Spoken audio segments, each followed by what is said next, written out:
update sponsored by Ashish Tech Skills, ATS Rewa, #1 coding institute in Rewa.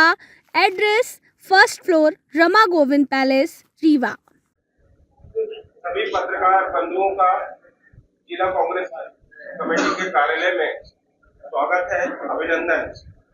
आज हमारे बीच में सम्मानीय दीपक जोशी जी हैं और हमारे लिए बड़ा हर्ष का विषय है कि इन्होंने रीवा के लिए समय निकाला और आज ये रीवा में हम सबके बीच में उपस्थित है। हमारा जोशी साहब से अनुरोध है कि आज वो पत्रकारों से विभिन्न समसामयिक मुद्दों पे अपनी चर्चा आरंभ करें। धन्यवाद। अभी कांग्रेस की जन आक्रोश यात्रा चल रही है। जन आक्रोश के साथ साथ यह आक्रोश कितना बड़ा है कि जनसंघ का दीपक ही कांग्रेस में सम्मानित हो गया। और यह आक्रोश का जो मूल कारण है, पार्टी विद डिफरेंस, हम दूसरी पार्टियों से अलग हैं, यह कहने वाली भारतीय जनता पार्टी का चाल चरित्र कितना गिर गया कि मुझे उससे कुंठित होकर आज कांग्रेस के शरण में आना पड़ा। दो कारण, एक मैं कह सकता हूं कि मेरा व्यक्तिगत कारण है और दूसरा राजनीतिक कारण है। पहला व्यक्तिगत कारण यह है कि मेरे पिताजी का स्वर्गवास हुआ और स्वर्गवास के बाद 14 जुलाई 2020 को माननीय शिवराज सिंह चौहान, सिंधिया जी, वीडी शर्मा, पूरी बीजेपी हाटपिपलिया गांव में इकट्ठी हुई थी और माननीय जोशी जी के स्मारक बनाने का उन्होंने घोषणा की थी कि यहाँ स्मारक बने। 2,36,00,000 का उसका एस्टिमेट बना। वो स्मारक आज तक नहीं बना हुआ है। लेकिन दूसरी तरफ मध्य प्रदेश के मुख्यमंत्री शिवराज सिंह चौहान, जहां पूर्व मुख्यमंत्री के रूप में रहने वाले हैं, या तो उनको कुछ पहले से संदेश आगाह हो गया कि मैं पूर्व मुख्यमंत्री हो सकता हूं, इसलिए उन्होंने पूर्व मुख्यमंत्री के नाते जो मकान जिसको अभी तक उन्होंने रोक के रखा है, जिसमें उनका कब्जा है, उस मकान के बगल में स्वर्गीय नंद कुमार सिंह चौहान के मकान को तोड़कर एक भव्य आलीशान मकान बनवाया। तो कहीं ना कहीं मुझे ये बात कचोटती कि मेरे पिता का स्मारक 3 साल में नहीं बन रहा और शिवराज जी का नया भवन 6 महीने में तैयार हो गया, आधुनिकतम भवन। दूसरा, मैं जिस परिवार से आता हूं उस परिवार को सुचिता की राजनीति का प्रतीक माना गया और मेरे पिताजी को तो शायद दुनिया में एक बिरला उपाधि मिली कि राजनीति के संत। प्रदेश में क्या हो रहा, मैं भी पार्टी का सदस्य था, पार्टी का कार्यकर्ता था, इस नाते प्रदेश की बातों को मैं नहीं कर सकता, लेकिन अपने क्षेत्र की बातें तो मैं करूंगा। बागली विधानसभा, जहां से जोशी जी 1 बार नहीं 8 बार जीते और शायद ये इस मध्य प्रदेश के असेंबली का रिकॉर्ड भी होगा कि विपक्ष में रहकर कोई व्यक्ति लगातार 8 बार जीता हो। उस क्षेत्र में 17.5 करोड़ का नगर पालिकाओं में घोटाला होता, बाकी घोटाले तो हुए ऑन पेपर। वहां की जनता से हमारे पारिवारिक संबंध है, वो लगातार हमारे पास आते थे, हमारे घोटाला हो गया, ऐसा घोटाला हो गया, वैसा घोटाला हो गया। उस घोटाले के लेकर मैं 1.5 साल से बीजेपी के सारे नेताओं के चक्कर लगा रहा था।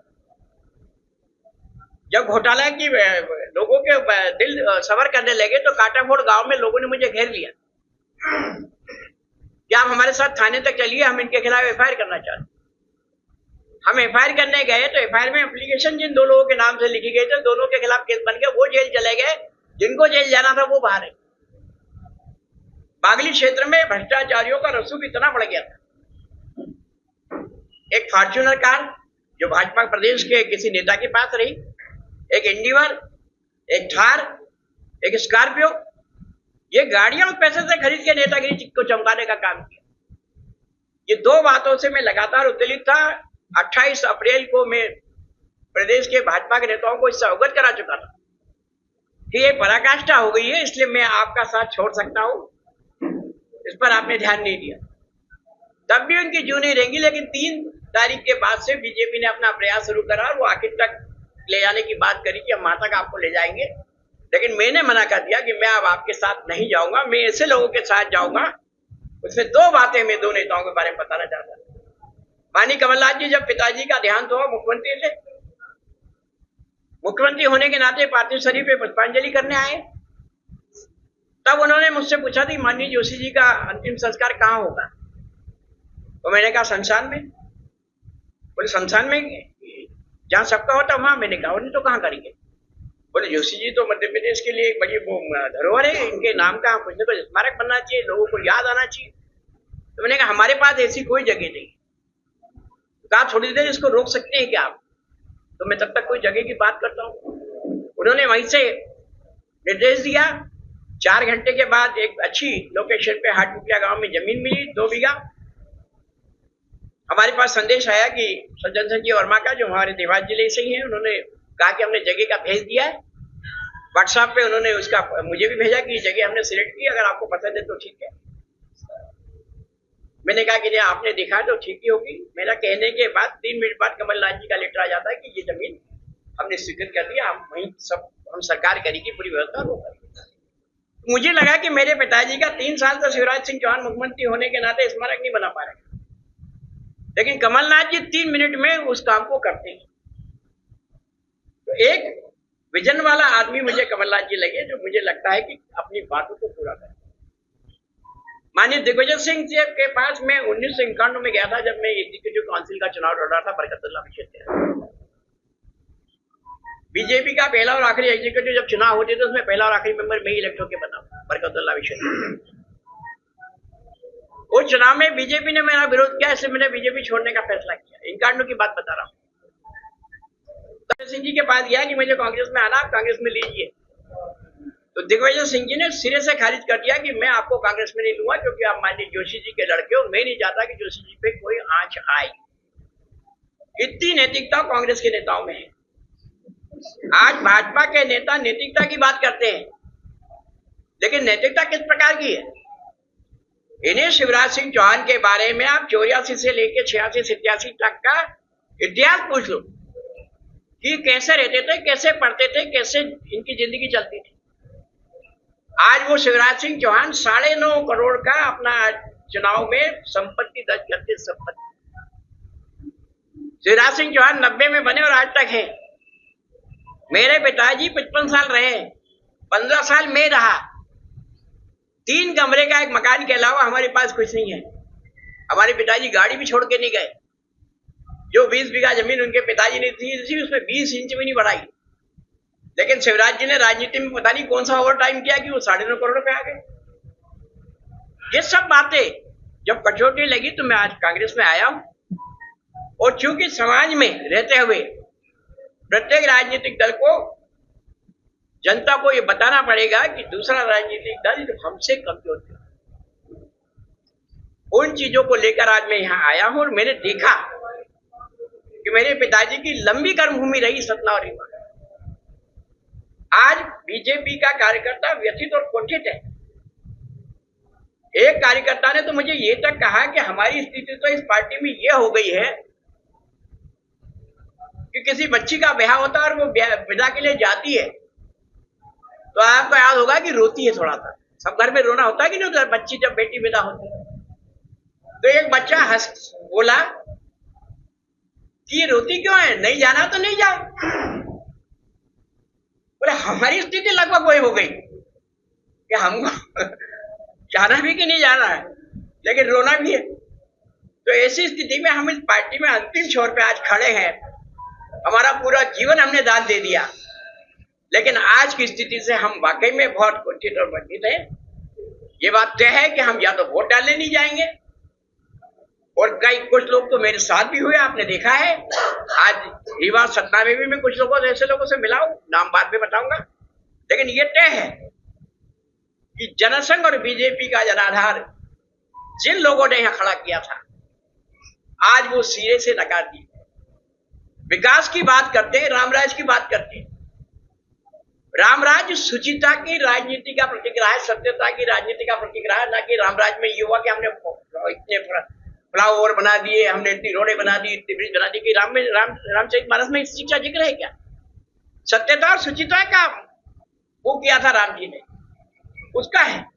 मैं आज रीवा में ही बैठा हूं, सब लोग फिर के साथी हो। कुछ लोग कहते रीवा को तो चमका दिया, रीवा तो ऐसा लगने लगा। रीवा में शिक्षा कहाँ है? जो इंजीनियरिंग कॉलेज कांग्रेस के टाइम का था वो आज भी है, जो मेडिकल कॉलेज कांग्रेस के टाइम का था वो आज भी है। क्या नई चीज खुली यहाँ पर? क्या शिक्षा शास्त्र की व्यवस्था हुई? क्या रोजगार की व्यवस्था हुई? जो सीमेंट फैक्ट्रियां 90 के पहले आई थी वही है, उसके अलावा कौन सा रोजगार खुला? मैं जब तकनीकी शिक्षा मंत्री था, यहाँ पे सिंगरौली जब हम आए थे, तो थर्मल के लिए इंजीनियरिंग के आरटीआई के बच्चे चाहिए थे, हमने कोशिश की थी, आज तक नहीं खुला। थर्मल का इतना बड़ा सेक्टर है सिंगरौली। मैं कह रहा हूं आज गैर जिम्मेदाराना सरकार बैठी है और जनता का आक्रोश निश्चित रूप से प्रकट हो रहा है हमारी जन आक्रोश रैली में, और जहां हम जाते हैं वहां पर। तो जनता के इस आक्रोश की बदौलत मैं कहता हूं कि मध्य प्रदेश में भारी परिवर्तन होगा। हम माननीय कमलनाथ जी के नेतृत्व में एक अच्छी और विजन वाली सरकार बनाएंगे, क्योंकि लोग उनका कभी कभी शिवराज जी बड़ा मजाक उड़ाते कि झूठ बोला झूठ बोला झूठ बोला। अरे कमलनाथ जी जब बैठे थे 3 महीने का बजट तो शिवराज जी का था। अप्रैल से लेकर अगला बजट जब हुआ उसमें लोकसभा चुनाव भी हुआ 2 महीने का। इतना होने के बाद भी कमलनाथ जी ने बजट में 27.5 लाख लोगों के 50,000 रुपए तक के कर्जे माफ किए। ये रिकॉर्ड कांग्रेस ने नहीं, बीजेपी ने विधानसभा के जवाब में दिया। मेरे बहनों जो अच्छे परिवार के हैं, लेकिन दोनों बहन हमारी बहन और बहनों ही रहते हैं, उनका खुद का बिल वो कहने लगे कि हमारा बिल 70 रुपए 80 रुपए का आ गया। तो जो काम हो सकता था वो काम करने का प्रयत्न किया। 15 साल बनाम 18 साल की बात करने वाले, 15 महीने बनाम 18 साल की बात करने वाले आज सिर्फ अपने धन बल का उपयोग करते हैं और दूसरी तरफ बाहुबल का उपयोग करते हैं। प्रशासनिक रूप से ऐसी अराजकता फैली है कि कार्यकर्ता अगर भाजपा का अधिकारी प्रशासनिक रूप से भाजपा के कार्यकर्ता के नाम पे इशारे पे काम नहीं करेगा तो दूसरे दिन उसको रुख्सत दे दी जाए। कोई भी काम समय सीमा पे नहीं हो रहा। किसान परेशान है, नौजवान परेशान है, हमारे कर्मचारी वर्ग परेशान है। हर तरफ कहीं न कहीं अराजकता का माहौल है। इस अराजकता के माहौल से प्रदेश को निकालना और एक अच्छा मध्य प्रदेश बनाना हमारी पार्टी का संकल्प है। उस संकल्प को लेकर हम जनता के बीच इस आक्रोश यात्रा के माध्यम से जा रहे हैं। मैं भी कई बहुत सी जगह गया हूं और आज हम सब लोग मिलकर कांग्रेस के नेतृत्व में सरकार बनाने के लिए जो संकल्पित है उसके लिए हम सब लोग काम कर रहे हैं। मेरा विचारधारा तो नहीं कहूंगा, क्योंकि आज की तारीख में वो विचारधारा तो नहीं थी, वो विशुद्ध रूप से एक व्यावसायिक विचारधारा है। मैं साफ कह रहा हूं, विचारधारा व्यावसायिक विचारधारा है। क्योंकि बीजेपी, अगर अटल जी की बीजेपी होती तो 1 वोट के लिए लोकसभा में उनकी सरकार नहीं करती। या ये चमत्कारी नेता को उस समय चमत्कार दिखाना था जिन्होंने आज 28 वोटों का सौदा करके सरकार बनाई। कर्नाटक में सरकार तोड़ी, लगातार सरकार तोड़ने की बात कर रहे हैं। तो ये बात होनी, मेरा ये विश्वास है हम सब कांग्रेस के कार्यकर्ता मिलकर, जैसे गांधी नेहरू परिवार ने देश को खड़ा किया है, उनके आदर्शों को लेकर और महात्मा गांधी का जो नारा रहा है जिसमें उन्होंने अहिंसा को अपना उद्देश्य बनाते हुए इस देश को नेहरू जी को सौंपा था। और नेहरू जी ने इस देश के निर्माण करके जो आगे माननीय मनमोहन सिंह जी तक पहुंचा है, जिसमें देश एक आर्थिक रूप से समृद्धशाली देश के रूप में खड़ा हुआ, उन प्रधानमंत्रियों के नेतृत्व में हमने इस देश को आगे बढ़ाया है। हम निरंतर मध्य प्रदेश और देश की सेवा करेंगे। हमारे नेता राहुल गांधी जी ने जो एक संदेश दिया, उस संदेश में भी कहीं न कहीं देश की भावनाएं थी।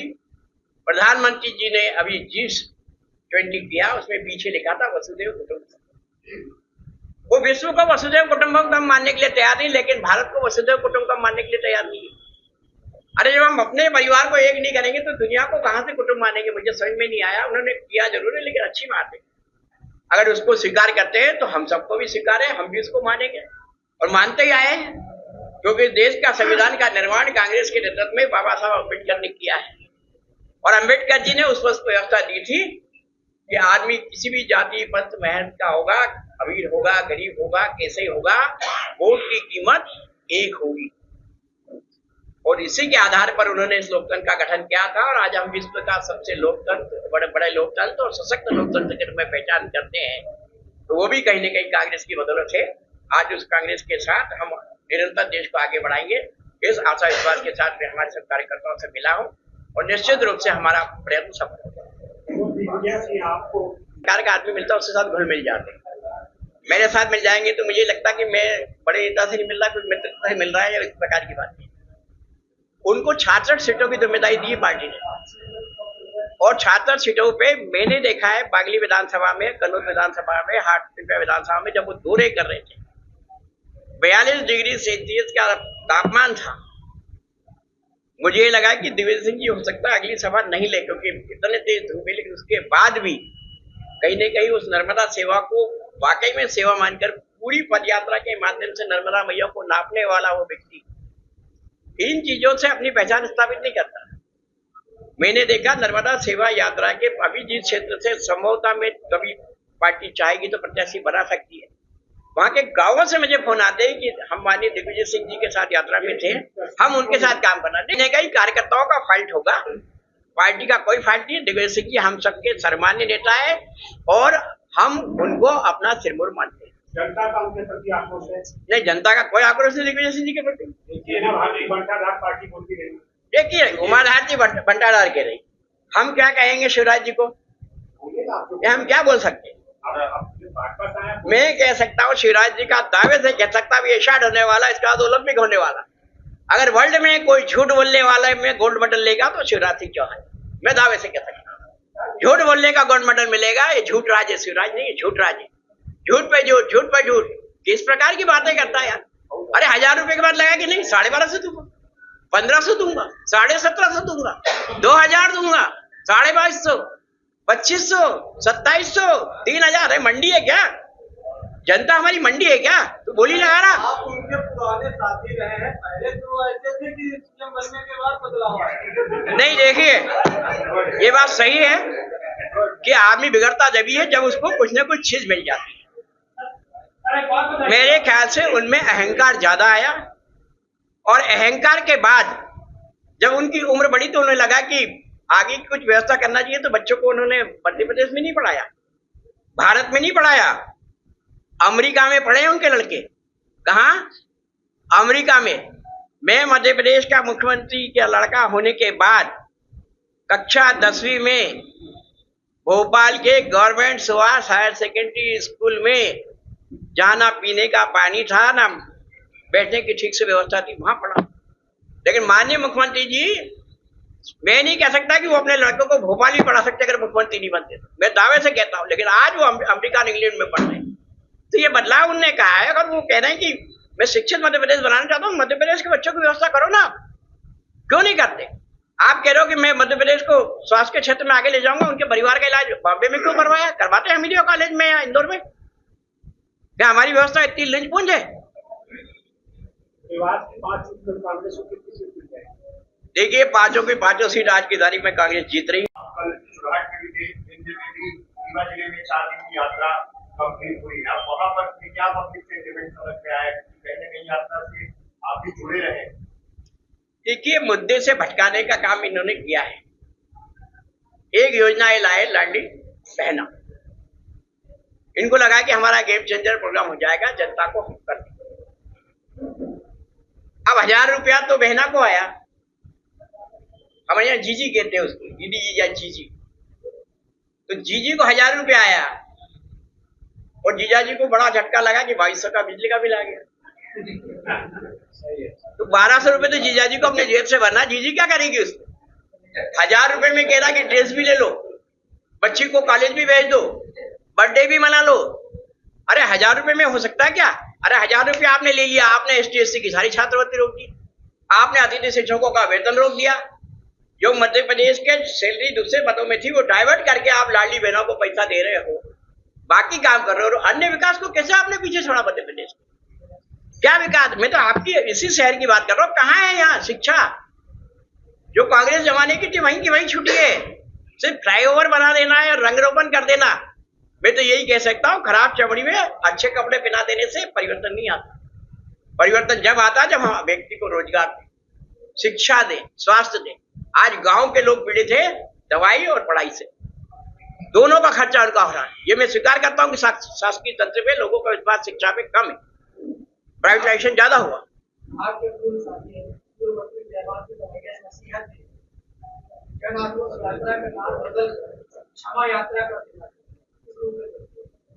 देखिए, कांग्रेस तो सरकार में है नहीं। सरकार में जो लोग हैं जिम्मेदारी उनकी है, क्षमा उनको मांगना चाहिए। अगर उनको लगता है कि गलती है तो गलती की तरफ इशारा करे कि कौन सी गलती की जिसके लिए क्षमा मांगने चलना पड़े। हाँ, गलती हमने की।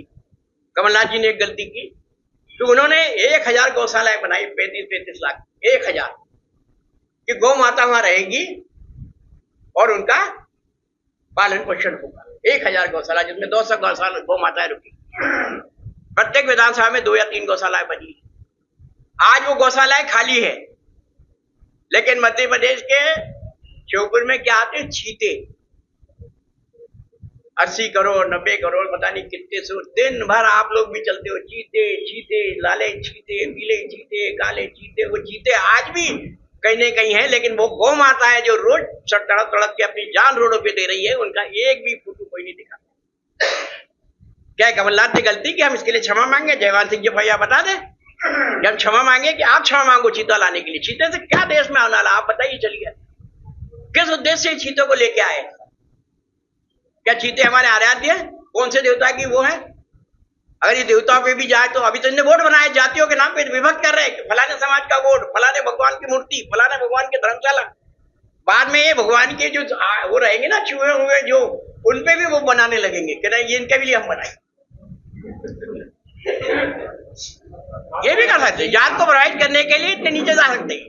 आपके साथ भी काम किया है। एक मिनट, एक मैंने आपके साथ भोपाल में काम किया है। इस समय इंदौर में जिस तरह से आपके तो आप इस बात को किस तरह से आपके साथ भी काम किया, परिवारों के साथ इस मुख्यमंत्री ने वहां पे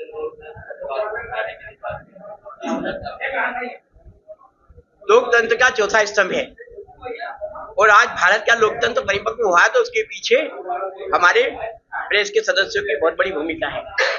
सत्ता परिवर्तन में भी प्रेस बात कभी कारक बनी है। आपको याद होगा एक मुद्दा था जिसमें इंडियन एक्सप्रेस के कारण सत्ता परिवर्तन हुआ। ऐसी स्थिति में हम ऐसी बात करके उस तबके को नकारते हैं तो मतलब लोकतंत्र की अवहेलना और लोकतंत्र का कहीं न कहीं बेइज्जती करना, वो उनका कहीं न कहीं बयान है। पत्रकारों को ना, तो वही तो मैं कह रहा हूँ, इस प्रकार की बात करके वो लोकतंत्र के लिए नुकसान कर रहे हैं कि इनके विधायक अपने सांसद के खिलाफ टिप्पणी करते हैं। आपके यही संभाग में हुआ है, सांसद के प्रोग्रामों में विधायक नहीं जा रहे। ये कांग्रेस की कांग्रेस की जन आक्रोश यात्रा में नहीं, बीजेपी की जन आशीर्वाद यात्रा में दिखाए गए थे।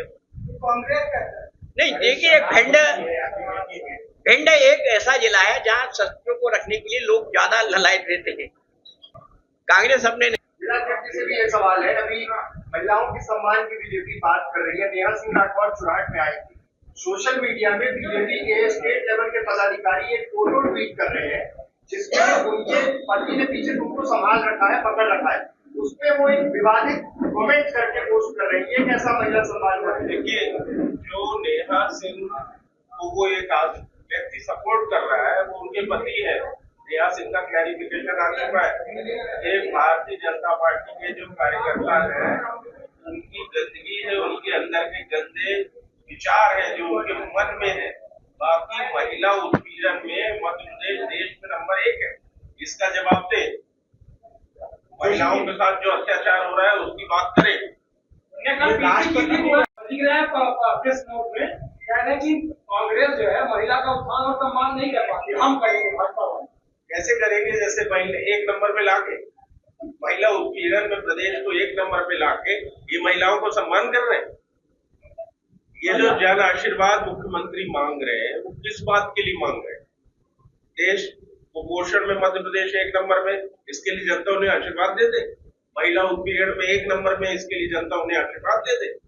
आदिवासियों पे अत्याचार में प्रदेश नंबर 1 में, इसके लिए उनको आशीर्वाद मिले। काहे के लिए मुख्यमंत्री आशीर्वाद मांग रहे हैं? मुख्यमंत्री ने अभी हाल में, आज की न्यूज बता रहा हूं मैं आपको, 5,000 करोड़ रुपए का फिर ऋण लिया। कुल मिला के सितंबर माह में वो 8,000 करोड़ का ऋण ले चुके हैं। 2,31,000 करोड़ से ज्यादा का लोन मुख्यमंत्री ले चुके हैं। एक ऐसी स्थिति आएगी कि प्रदेश कमाई से, जो प्रदेश की कमाई है उससे वो ब्याज नहीं चुका पाएगा। 3,31,000 आज से नहीं, 1885 में जिस दिन से कांग्रेस की स्थापना हुई है, जब देश स्वतंत्र था, तब से कांग्रेस जनता के साथ खड़ी है। जन आक्रोश यात्रा तो केवल जनता के अंदर का आक्रोश है, जिसकी अभिव्यक्ति का माध्यम है। जनता के आक्रोश है, ये कांग्रेस के नेताओं में आक्रोश। कांग्रेस के नेताओं में कैसा आक्रोश? कांग्रेस के नेता तो जनता के आक्रोश को रिप्रेजेंट कर रहे हैं, अभिव्यक्ति कर रहे हैं। जनता और कांग्रेस के नेताओं में कोई आक्रोश नहीं है, उत्साह है। टमाटर 200 रुपए किलो पहुंचा, 1,000 रुपए पहुंचा, हटाकर या उसी तरह हो रहा है। देखिए, कांग्रेस जो है वो कोई भी काम करती है तो योजनाबद्ध तरीके से करती है। हम कमलनाथ जी के पास ये प्लान भी है कि वो ऋण लौटेगा कैसे, और ये प्लान भी है कि आगे की घोषणाएं कैसे। आपको मैं छोटा सा उदाहरण देता हूँ। एक फिल्म आईफा अवार्ड हो रहा था मध्य प्रदेश में, तब कमलनाथ जी की काफी खिल्ली उड़ाई गई। हमको भी लगा कि जब एक बार हमने पूछा कि कमलनाथ जी इससे कैसा निवेश लाना चाहते, मध्य प्रदेश देश के सेंटर में, यहाँ शूटिंग के इतने अच्छे अच्छे स्थल हैं जहाँ पर शूटिंग हो सकती है। नदी बहुत अच्छी है, पहाड़ अच्छे हैं, पेड़ अच्छे हैं, जंगल अच्छे हैं।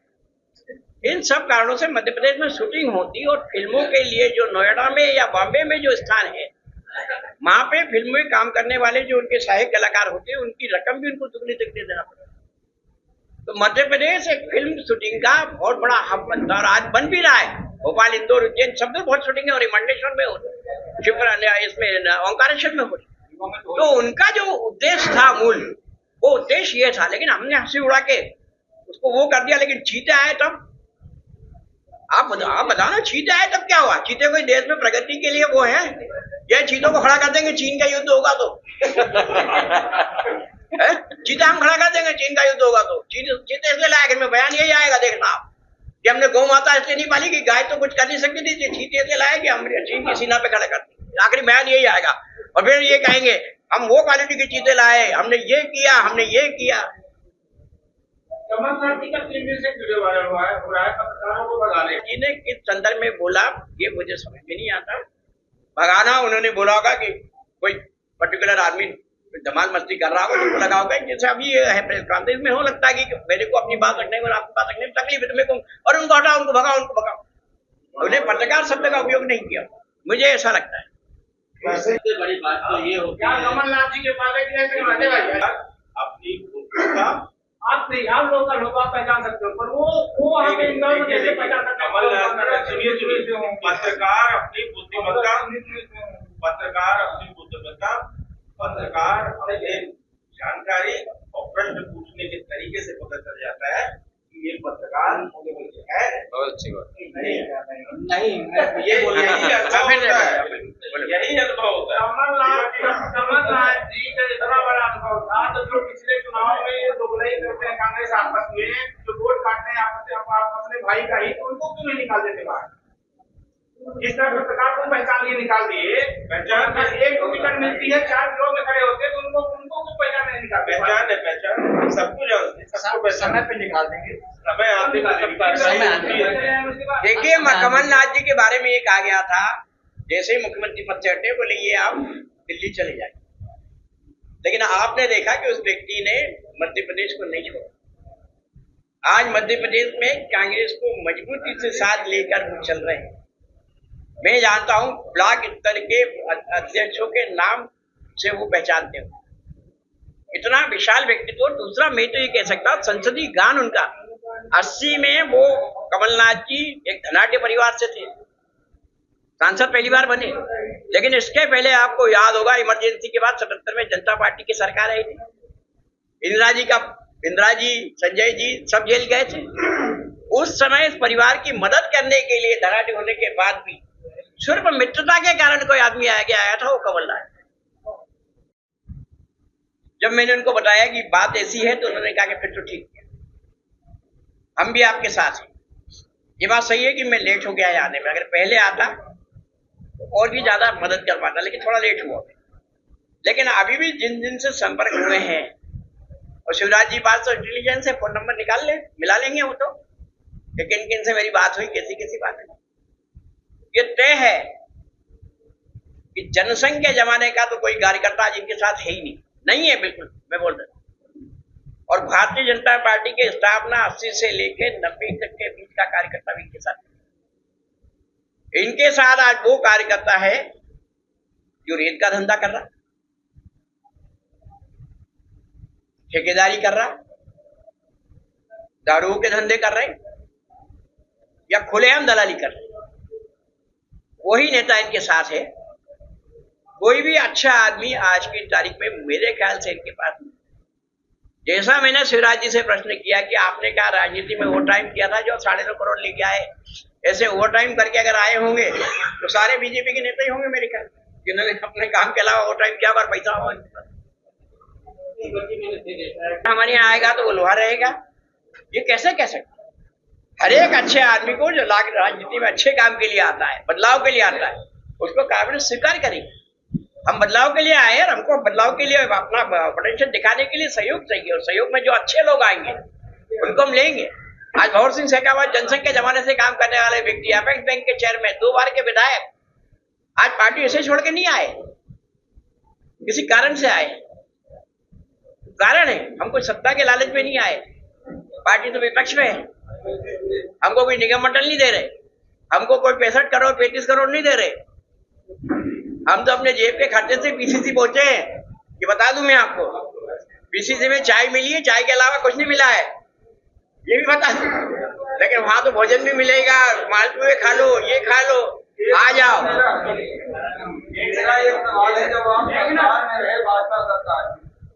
क्या उनसे पहले भी आप जुड़े थे जब आप सरकार में थे, या आप कांग्रेस में आने के बाद आप जुड़ने की कोशिश कर रहे हैं? कितना फायदेमंद? क्या मैं समझ नहीं पाया? मेरी रैगिंग हुई थी और रैगिंग होकर मेरे कपड़े फाड़ दिए थे, उसके लिए मैं ब्राह्मण हूँ। देखिए, स्वाभिमान मेरे अंदर रग रग में भरा है, ये कोई जातिगत गुण नहीं है, ये भारत की सनातन संस्कृति का गुण है, मेरे अंदर है। और उस स्वाभिमान के खातिर मैंने कहा कि मैं इस कॉलेज में बैठकर जिन लोगों ने मेरे साथ ऐसा किया उनके साथ ये व्यवहार करके दिखाऊंगा, और मैंने करके दिखाया। मैं पिताजी के कारण नहीं आया। आज जो बीजेपी के राजनीतिक विरासत वाले, वो सब कोई किचन कैबिनेट किचन से आया, महिलाएं हैं, पुरुष है तो किसी दुकान से आया, किसी शोरूम से आया, किसी एमबीए की डिग्री, किसी बीबीए की डिग्री लेके आया। मैं तो पूरा सरकारी पढ़ने के बाद कॉलेज में अपना परफॉर्मेंस दिखाया। उस जमाने में जब कोई चुनी जाता था, भोपाल मध्य प्रदेश के सबसे बड़े आर्ट्स कॉमर्स कॉलेज। तो जो आदमी उस विरासत के साथ चले उनको तो हम आज भी पूछते हैं, आज भी उनको हम कहने देते। आज मैं कमलेश्वर सिंह के यहाँ क्यों गया? सिर्फ इसलिए गया कि वो पिताजी की उस विरासत के सही अधिकारी, उस सुचिता की राजनीति। आज मैं उनके घर गया, कल मैं ओबराय जी के घर गया था। क्यों गया? उसी विरासत के।